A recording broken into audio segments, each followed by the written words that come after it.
Hi, everyone. Good afternoon. Welcome to Toy Fair University. Our session this afternoon is The Art of Play, From Sketch to Shelf. It's my pleasure to introduce today's moderator, Brett Klisch, president of Peru Meridian Studios. Brett, take it away. Thank you, Kim. Hi. Welcome. Second panel of the day. Exciting after 3.5 years of not being in this room. Welcome. My name is Brett Klisch. I run Peru Meridian Studios. We're a concept to container company. We design, manufacture, make product for small, medium, and large-size companies. We use a lot of illustrators, so hence why Kenny asked me to moderate this panel. This has been organized in a way to help show you a progress through how projects are done.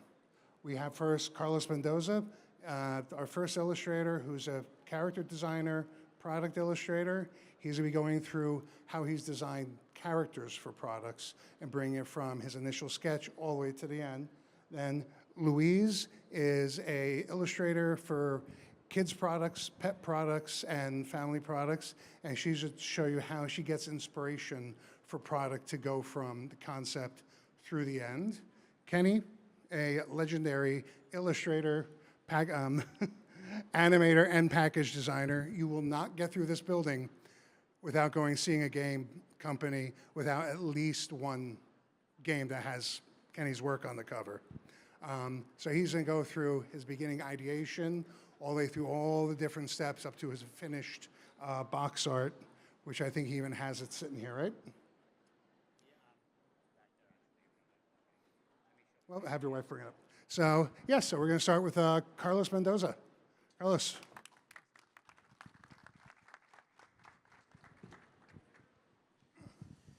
All right. Thank you guys for being here. Did I get the clicker? I didn't get it. Oh. I'm going to need this.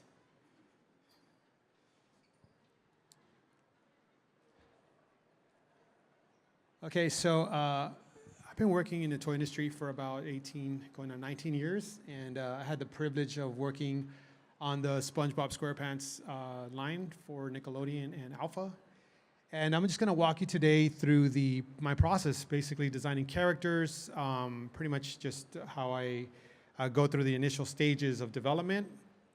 And so I got to work with Nickelodeon on these with Alpha, and I got pretty free range to do whatever designs I kind of wanted to do with the line, which is super awesome. So I was able to establish an entire collection of toys that were just unique to the brand and also playful. And I wanted to give it a little bit more of an edgier, aged up look to them. So even in the play, hence the DJ on the far corner and also the blaster at the far end that had this huge silly string, the Mad Balls style of characters. And so a lot of this stuff was really fun to work with. Collectibles was a big part of the collection, and that was really fun to work with. So a lot of the stuff that we started developing were mainly like trending things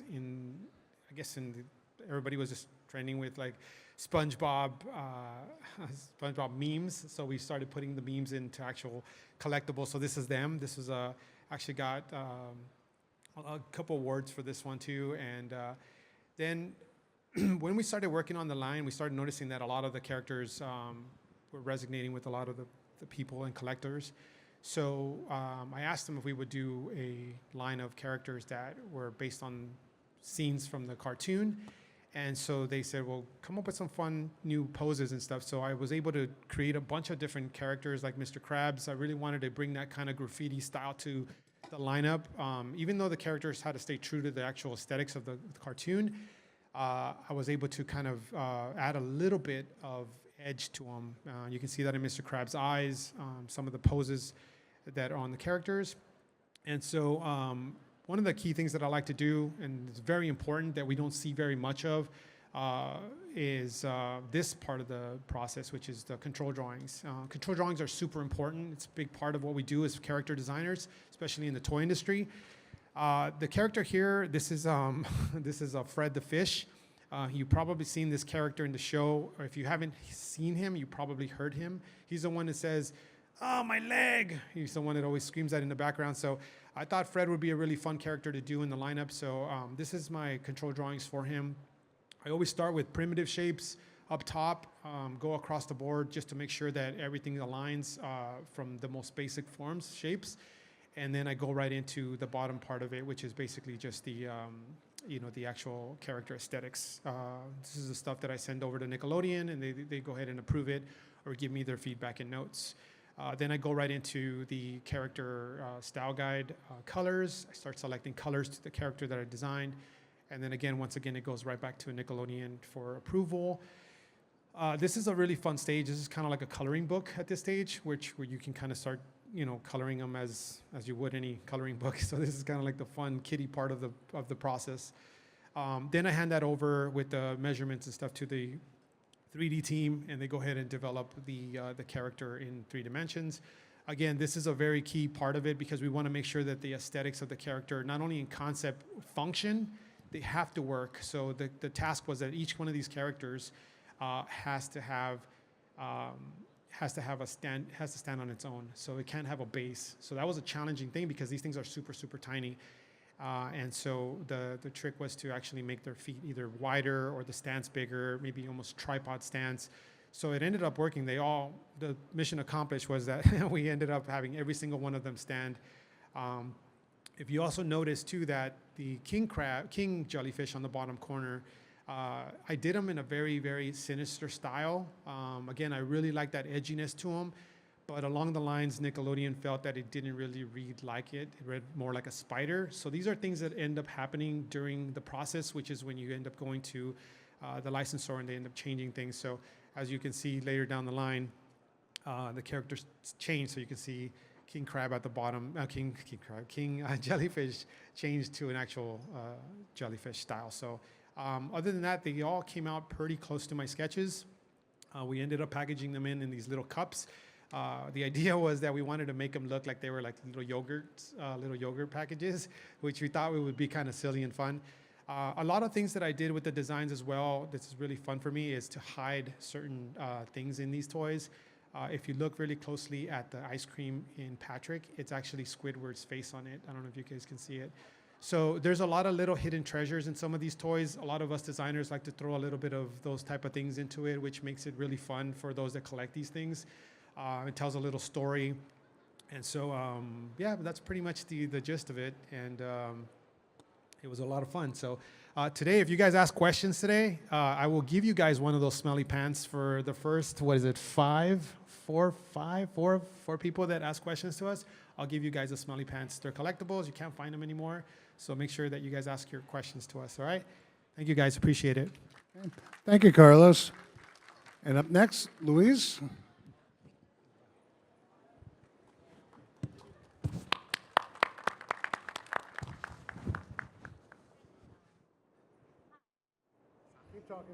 Hi. Well, that's too loud. My name is Louise White from Me First Designs, and I'm the founder and chief designer for over 20 years. Today, I'm going to discuss work-life balance of being a full-time mom of 3 and a full-time creator.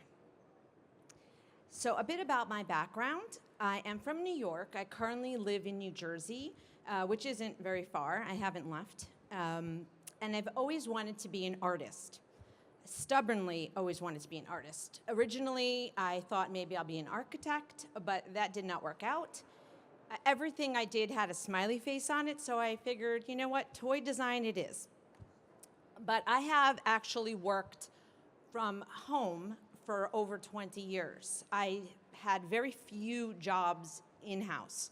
Currently, I am working at a pet company in-house one day a week, and the rest I'm working from home. So the question is, how did I do it? How do I do it all, working with kids, my kids are at home, and never missing a deadline? So in 2002, my first daughter, Madison, was born, and initially it was a juggle, trying to change a diaper while speaking to a client. That was so much fun. But I've actually learned how to incorporate my children into not only my concepts, watching them to see how they play, what's their ergonomics. And also, I would take walks with my son. This is my son, who modeled for free. I've had many packaging with my children. They got toys. I wasn't a momager. And I would walk with my son and say, hey, what do you think? What are the trends? I still do this. My kids have all been in my iMovies for all my concepts.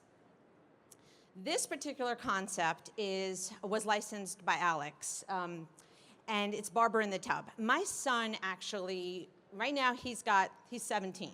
His hair is always perfect, as my husband could attest to. But at the time, he was nicked by some very aggressive barber, and his head would spin every single time. So I had an idea for Barber in the Tub, which was a wind-up toy that when it would go to the neck, they would get used to the sensation. Now, of course, this didn't help me, but I figured I could help others, down the road.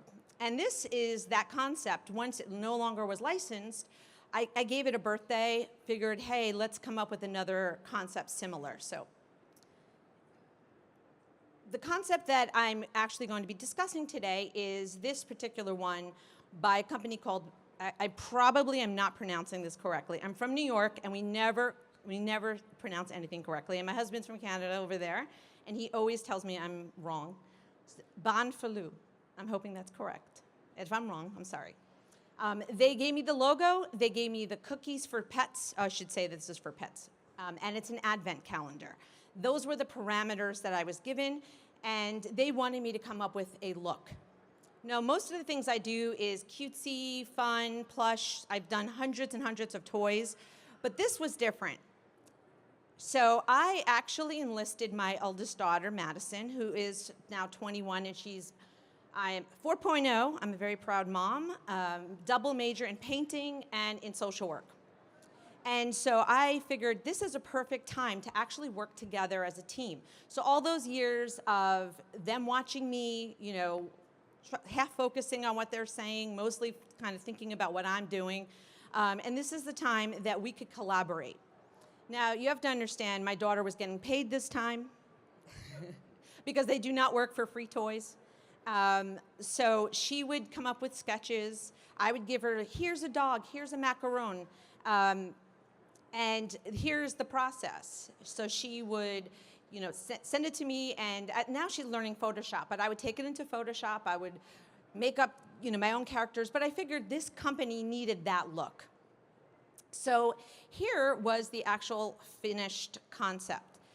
Now, this was actually redone because originally they mocked up the box and it was too long and too big, and I'm like, no. This, I had to start all over and squish it and move it, and every designer, creator knows what that's like. And so basically you punch out, for anybody who doesn't know what an advent calendar is, and I did not, I grew up Jewish, we didn't have advent calendars. But these are things that you punch out, and then you give your dog a treat.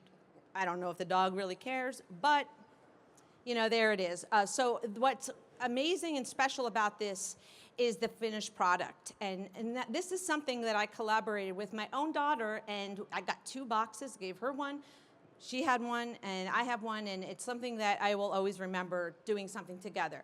So I am glad I wrote all these notes because I did not read from any of them. I told you, Kenny, I would probably not, but I'm sticking to the time. What I want to say is working together with your children, it's an asset. If I work in pets, I got a dog. Trust me, he helps me a lot with ideas. And so it doesn't have to be an hindrance. It could be something that you do and you raise together so that, one day you could have your own toy designers and then you don't have to pay them that much. I'm just kidding. Anyway, thank you, and Carlos. Thank you, Louise. Next up, Kiernan.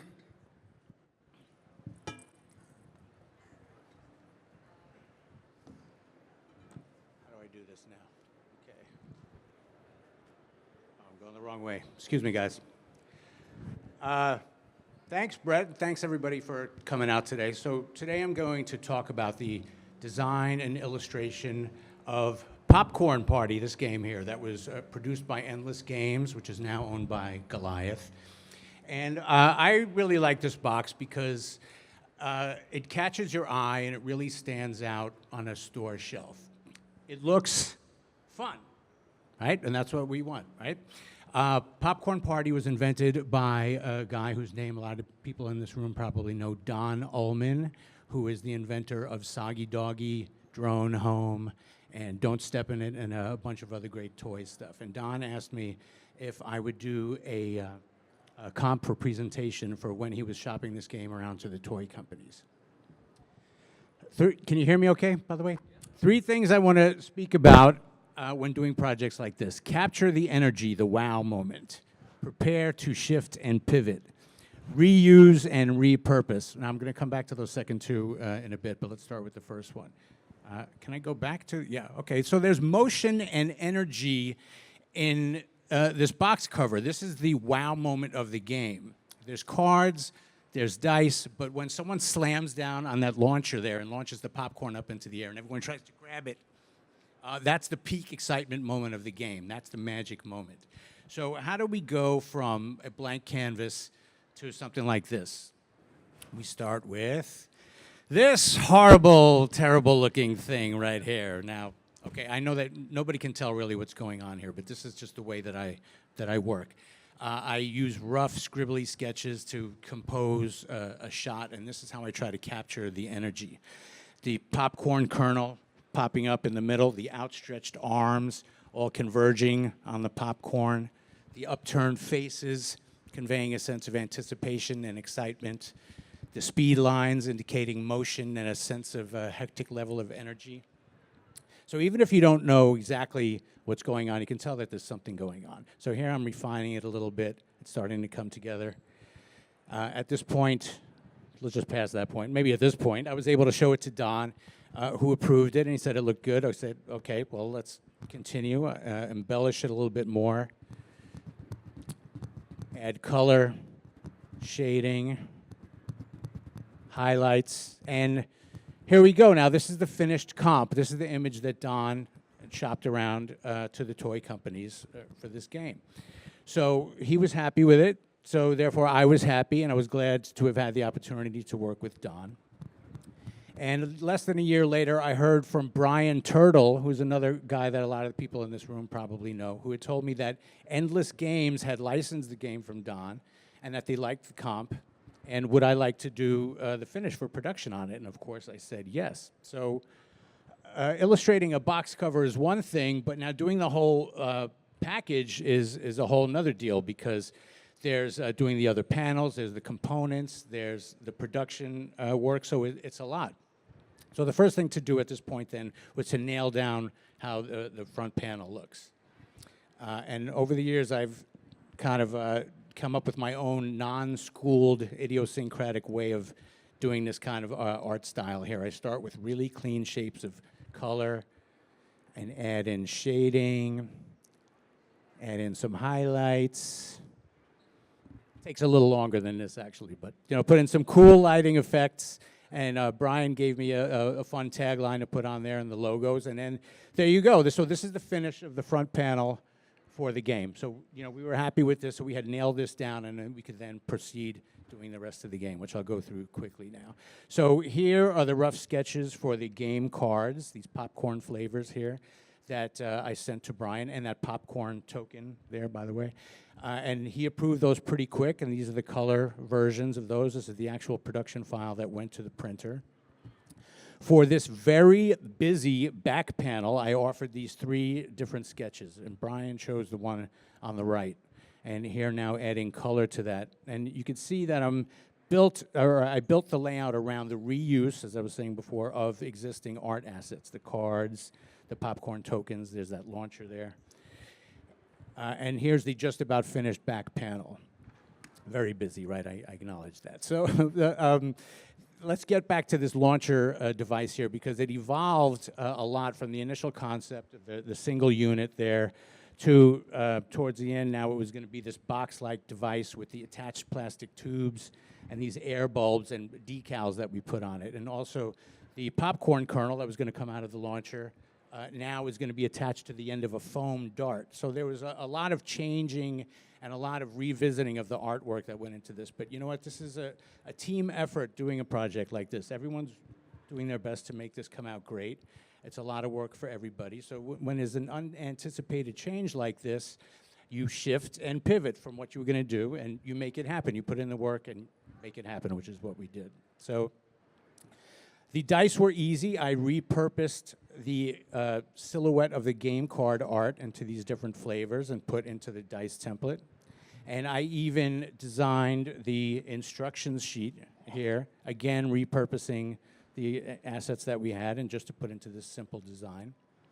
And here now you have the final box art in the actual printer's die line. So now this was another shift and pivot moment too, because just as we thought we were done, it turned out that we had to change the die line, and then actually a couple of times we had to change it, and this was due to some communication error with the printer and just a misunderstanding, whatever it was.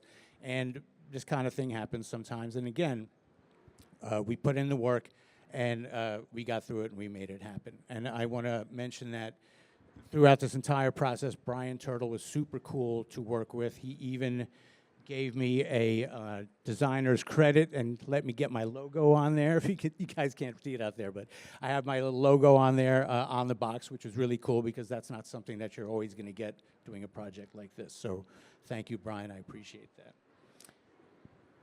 I created a 3D mock-up in Photoshop of the box, and on the right, I again reused and repurposed the assets, in this case to create a contents shot to use on all the sales materials. So these items here are now used on all the product listings for all the various online retailers, Amazon, Walmart, etc. So in conclusion, I had a really great experience working with Don Ullman and Brian Turtle on Popcorn Party. It's a great addition to my portfolio. I love how it came out. And this is the kind of stuff I love to do. And thanks to Brian, and thanks to Don, and thanks to you guys for coming out today. Thank you, Kenny. So, yes, thanks to the three panelists on this. And we have 17 minutes left, so we'll open it up to a Q&A. Do we have an audience mic? Do we have? So me? Right here, buddy. I still got to pass it around. So I'll come around the audience.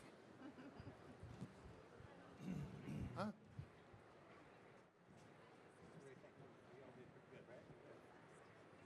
Good job. Oh, great. Thank you. Question Don. for all three of you. Being a designer myself, and very enamored of all your guys' work. On an average, do you feel the time that you have to put into a program or a product is actually enough time for you to work? Or do you always find that you could always go back and change things, you know, after you've already handed it over? Sure, we all have a good answer to that one, right? Can I? Yeah, I think for me, it's I start with the process first and make sure that I get the ask out of the way. You know what I mean? And so, as long as either the director or the client gives me the ask, I fulfill the ask, and if there's any room, I try to get it done in a quick enough time to allow myself to go back if I need to. But for the most part, it all depends on the schedule, the timeline, you know what I mean? That whether or not I can go back or not. But I try not to because of the process that I personally have. I try to just get in and get out if I need to because there's other things in the works. So I try not to, I try not to go backwards at all in my process. So if there's any way I could avoid going back to changing anything, I'll just keep it in mind for something else later down the line, especially because every project that I do, I like to learn from it. So that's why I rather not go back, but hopefully that answered your question.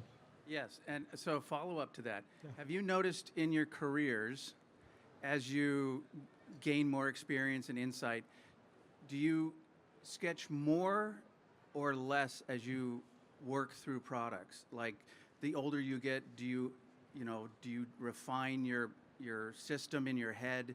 Do you think more about it or draw more about it in respect to the job? In my case, it's less, because I think you kind of refine your technique, and you kind of like have I hate to use the word that your formula, but you do have your formula, meaning your system. Here's the way I do things, and you're being hired to do things the way you do things. You know what I mean? So you don't really want to put in something different than that. But what Carlos was saying before too it was a really good point.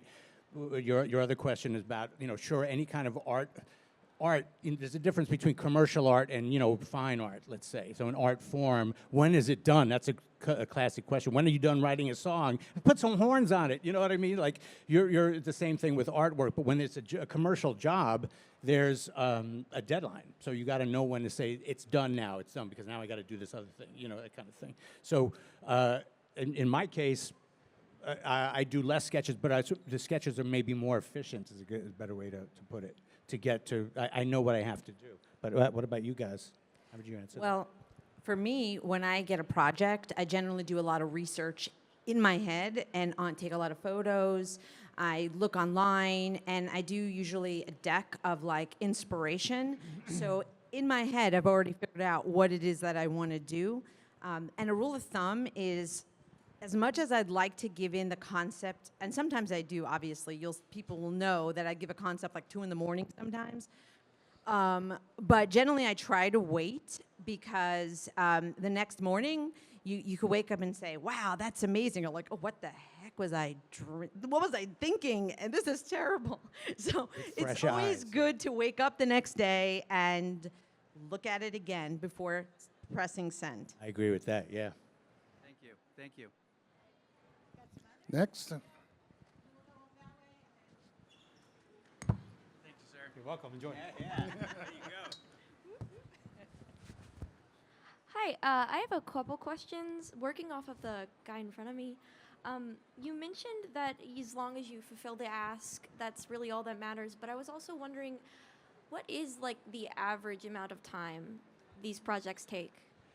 Well, oh, yeah. Go Are ahead, you go. asking him? Sorry. You're asking me? Any of you? So it depends on it depends on your deadline. Like, everything is so different all the time. Like, there's some people that get projects, like, I'll speak for myself actually. So when I get projects, I tend to just give myself a little wiggle room, you know what I mean? Just because you never know. So if, let's say it depends on what it is. That's a really tough question, because it depends on per project basis. Sometimes projects, they'll give you a day or two to get done because they need to get it done. I think everyone can testify that happens all the time. But then there's times where you get like a week, but you can probably bang it out in 2 days. Give yourself that room. Don't let your client know that it took you 2 days. So, because you don't want to let that be the norm, you know what I mean? You don't want people to know your secret formula, you know what I mean? Because then they're going to be like, well, the next project you get it done, and you're going to need that extra time. They'll know, well, what happened last time? You got it done in 2 days. So be very mindful with your personal time, and be realistic with with the expectations. Don't set up things that you know are not doable, because what you're going to do is disappoint your client, and that's the last thing you want to do is be unreliable. You know what I mean? Especially when deadlines to companies and clients are so important to them to hit, that the moment that you fail them is the last time you'll probably ever get a phone call. So just make sure you're realistic. And to have set expectations, or have them know, true. you guys have an agreement about what the expectations are, the delivery time.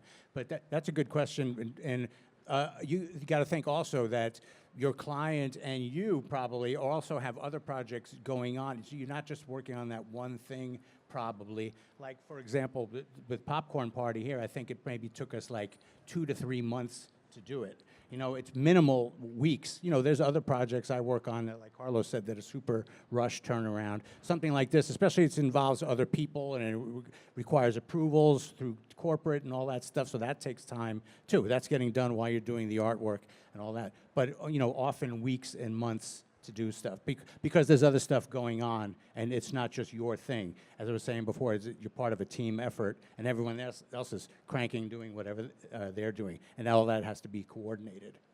I also think that to be an inventor and a designer, you need to have a bit of an obsessive personality. So even if I get a tiny project that is not making me that much, I still put probably as much effort because I just get into it, you know? And so I don't know how many hours I put into this or that. It's just like until I'm happy, then the project's done. So if it takes me too long, it's on me.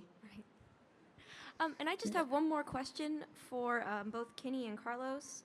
What would you find what is the most effective way you correspond with your collaborators? Like what system? Email, phone? Well, messages? they'll probably dictate that to you, you know, because Right. they're the boss, right? So they're going to say, here's how we're going to do it, you know. In my case, it's usually, you know, email. I mean, it's rare that, I wouldn't say rare, it's less often that I even do phone calls. And then now Zooms, you know, some material is more efficiently handled with a Zoom between 3 people. So, and that wasn't the case maybe a few years ago, but post-COVID and all that. Right, but the client is going to tell you, we're going to do this all through WhatsApp or something like that, maybe, you know, but they're going to have a system that you're going to work within. Yeah, and also too, if you have a good rapport with your client, it's always good to just try to see if you guys can exchange numbers, because sometimes, this has happened to me multiple times, I'm sure anyone can testify to this too, is that sometimes you work after hours. And that's the thing with vendors. So with the freelancers, we work after hours. Where they shut down, we start working, or vice or whatever.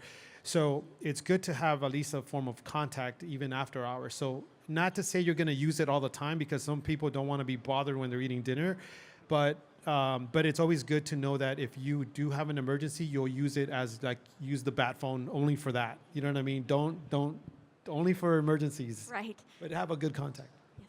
Thank you. Yep. And on to the next.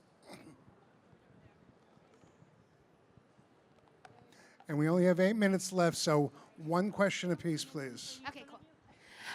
Hi, great talk. So I am currently a student, and I guess for me, people who are generally students now, I mean, obviously everyone, but I feel like we live in a very competitive world post-COVID. There's a lot of access to information on the internet, which makes people information more available, and people become more experts in their fields. So I feel like we live in a very competitive world.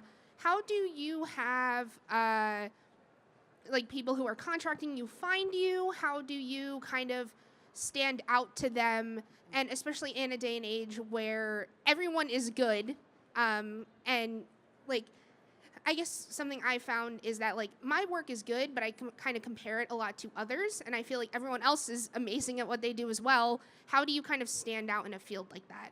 So I'll answer this because I told my daughter this exact thing. She was trying to get a job, and she's 21, and she said, I sent my resume and nothing. So you know what? She went into the place, and then she got the job. Sometimes you have to stand out. Yes, there's going to be people that are better illustrators or designers or whatever, but you just have to be you, because every job is going to be different. I connect with certain people, and I will continue. So how I get my jobs, usually, believe it or not, I think my only social media is LinkedIn. I know that's crazy, but I've been busy for 20 years. So somehow it works. People find me, recommendations, but you just got to be you, and you will build a rapport, and that's how, you know, obviously your work has to speak for itself, and you have to do all those other things. But that's my best advice. I would add to that, promote consistently and like, maybe not aggressively, but like promote, you know, proactively.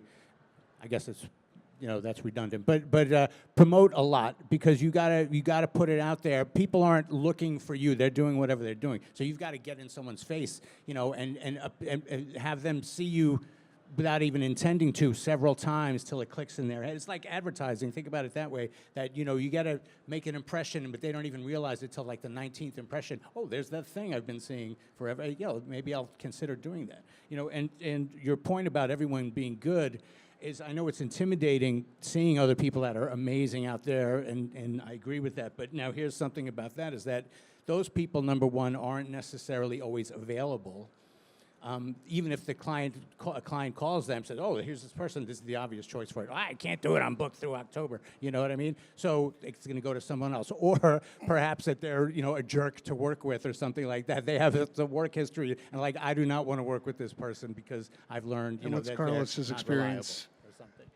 reliable or something. I'm just saying that so disregard that. That applies to all facets of life anyway. But I like what Louise was saying. Be you out there. Put your stuff out there, and then just put it out a lot, and make sure people are seeing it, and then you're going to get the right kind of people that are, interaction for people who like what you do.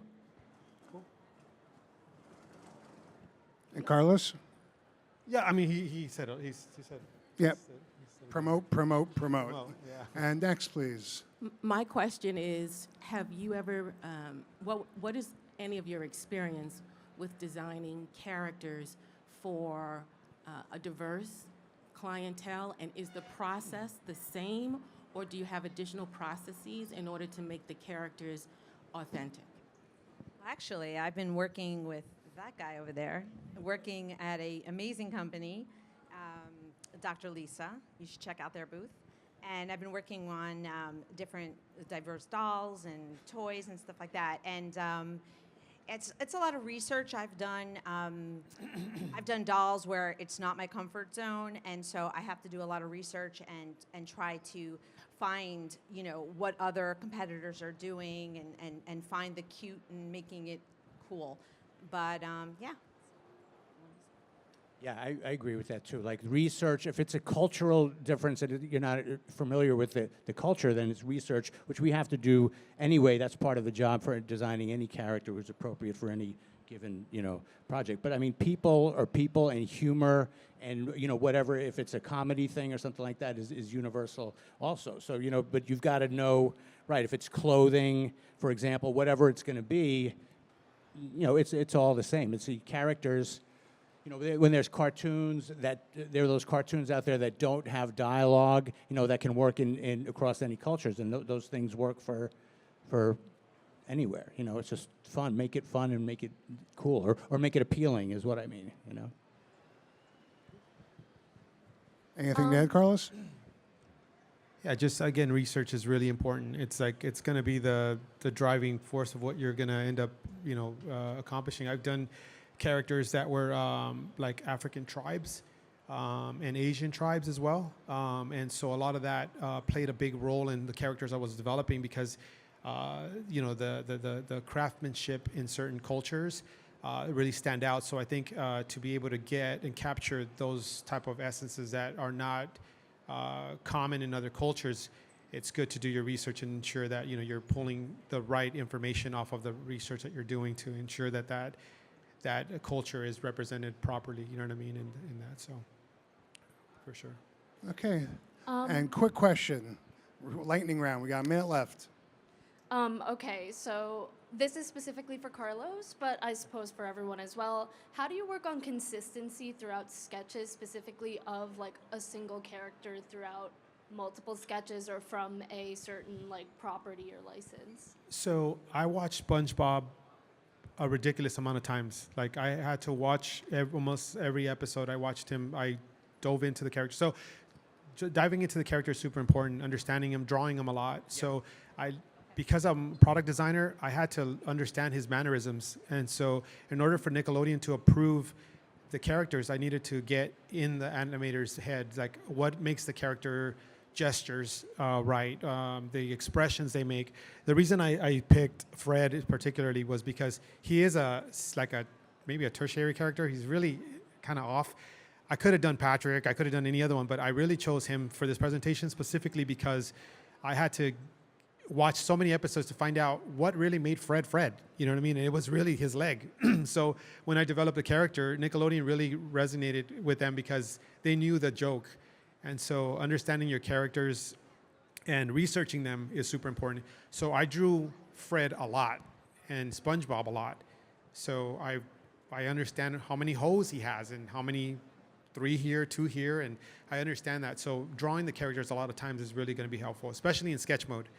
Don't spend too much time trying to make it perfect. Understand his forms and his shapes basic primitives first, and then you'll get a really gist of how you can turn them around and everything. So, yeah. Okay, thank you, Carlos. So the time is up. Thank you very much for coming. Thank you, Kenny, Louise, Carlos. So anyone else that has, I see there's a lot of other hands going up.